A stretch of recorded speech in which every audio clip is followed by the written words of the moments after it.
Ladies and gentlemen, Zoe Williams is back in the building with the final thought for today's show. Again, I urge everybody to understand this about this show. This is like a social experiment. We are not here to answer all your questions, but we are here to rattle your cage, to wake you up, to get you to go out, research. You've heard something, you've been inspired, you picked up something. Go research. Because as I tell my son, relationship is a spiritually reflective school. You never graduate from this school, though. You're always learning, you're always evolving, you're always growing. And the feedback, just like in neurolinguistic programming, NLP states that whatever feedback you get, if it's negative, it's because of your ability to communicate your feelings, right? And how you build rapport is to change your communicative style, right? Might be incompatible with your partner. So you go, oh, I'm having conflict with this woman and I'm not getting an understanding from her. So let me try another approach. So as clinicians and psychiatrists and relationship specialists will say, it is the relationships that have flexible belief systems that are the most high functioning. The relationships with inflexible belief systems are the lowest functioning relationships, and they create conflict.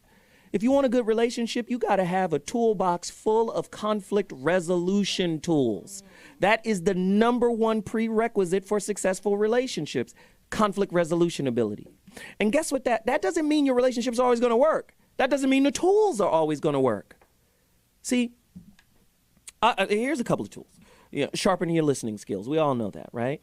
Listening is probably more important than actually speaking. And I mean active listening, connected empathetically, not only just listening with your mind, but listening with your heart, right? As Dr. G says, heartfelt or heart-centered listening, right? You have to listen from that space in order to understand where they are at that time. Doesn't mean you're always going to be able to do it either. Sometimes your partner has to recognize when you're incapable of listening from a heart-centered space, and that's when they're supposed to back off.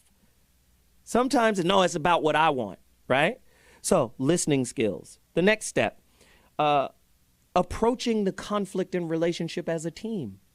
The only way to do that is to be accountable for what you bring to the conflict, right? Bringing to the conflict's creation. We have to socialize women to think in a different way. Conflict isn't something that just happens to you. It is also something that happens because of you. You are a co-creator in the conflict you're experiencing. We've been socialized to be responsible in that way. Anything that comes your way, you are responsible for, and you're responsible for cleaning it up. That's how I raise my sons. That's how you raise your boy. That's how we raise our kids. I tell my son now.